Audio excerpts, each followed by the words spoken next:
A flight plan is the means by which an ATSU is notified of your intentions to fly and, where necessary, to request clearance to fly as a controlled flight. A flight plan is to be submitted prior to operating any flight or portion thereof to be provided with an air traffic control service or any IFR flight within advisory airspace or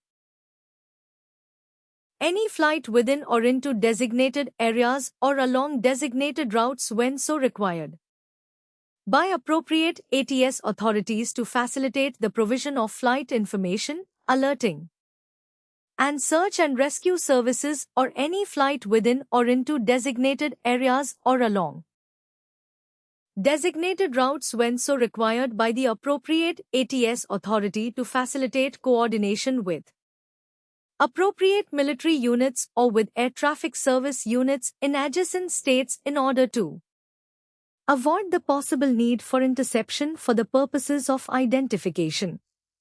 An example of this is to coordinate with the controllers of the air defense interception zones the USA has offshore of its eastern west coastlines or any flight across international borders, not just FIR boundaries.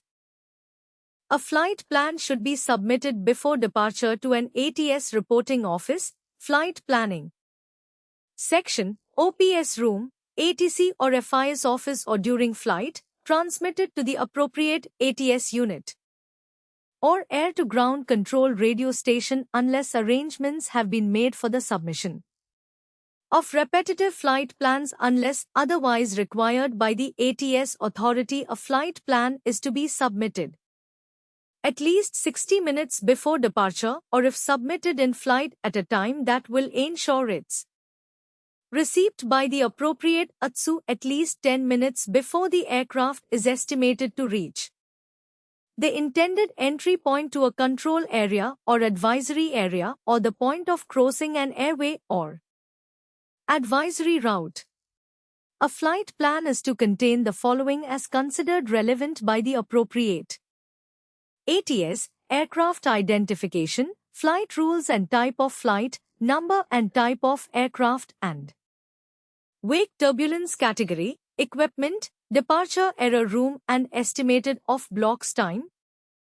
Yacht: for a flight plan submitted in the air, these items should be a place where the ATSU can obtain more information about the flight, and the time should be the first time an air traffic control or advisory service is required, cruising speeds, cruising levels, route to be followed, destination error room and total elapsed time, alternate error room, fuel endurance,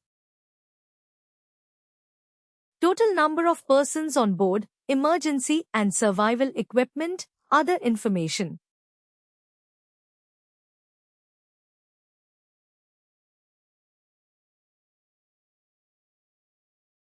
With the exception of inadvertent deviations from planned flight, all changes to a flight plan submitted for IFR flight or a VFR flight operated as a controlled flight are to be reported as soon as practicable to the appropriate air traffic services unit. For other VFR flights, significant changes to flight plans should be reported as soon as practicable to the appropriate ATSU. Closing a flight plan, arrival plan, is to be done in person by radio or data link as soon as possible after landing to the appropriate ATSU at the arrival error room for any flight or portion of flight for which the flight plan has been submitted.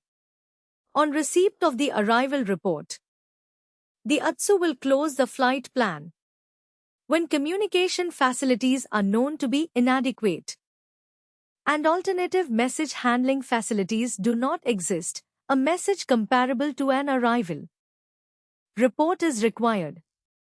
Failure to comply with these provisions may cause serious disruption of air traffic services and is likely to incur great expense in carrying out unnecessary SIR operations. An arrival report is to contain the following: aircraft identification, departure error room, destination error room, arrival error room, Time of arrival. Destination error room is only included, of course, if it is not the arrival error room. In other words, the aircraft has been diverted. Coordinated universal time is to be used and is to be expressed in hours and minutes, using the 24-hour clock beginning at midnight. Time checks by ATC are given accurate to the nearest minute.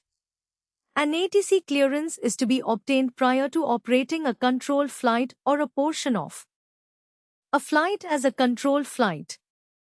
Such a clearance can be requested by the submission of a flight plan to an ATCU. A pilot in command may request an amended clearance if the one issued is unsatisfactory, and as such an amended clearance will be issued if practicable.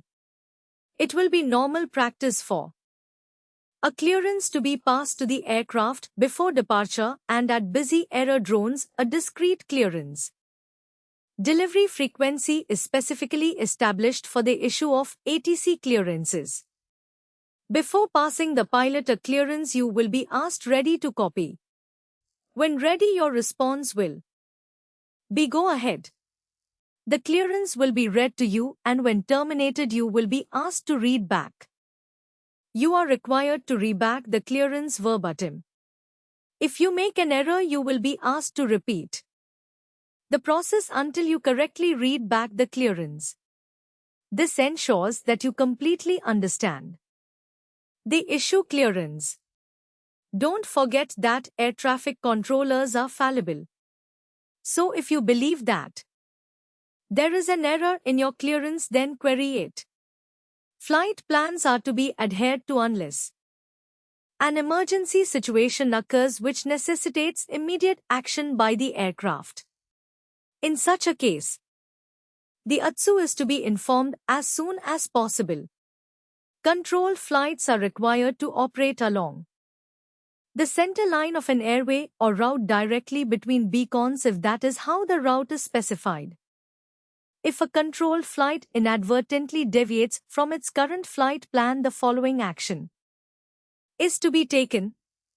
Deviation from track must result in actions to immediately regain track.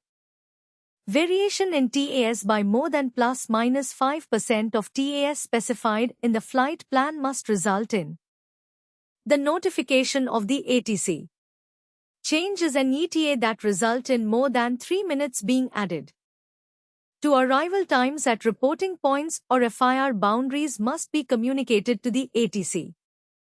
Weather deterioration below VMC that prevents maintenance of a running flight plan clearance must result in the requesting of a new flight plan or the following of a new routing that allows accommodation of the new VFR flight conditions, unless advised to cease position reporting by an ATCU. Pilots of aeroplanes on controlled flights are to make position reports as soon as practicable after reaching that point. The report is to contain the aircraft identification, the aircraft's position, the time, the flight level of passing the point, the aeroplane's next to position and estimated time of arrival, any other information deemed necessary. If SSR Mode C has been verified by the ATCU as accurate, then flight level reports may be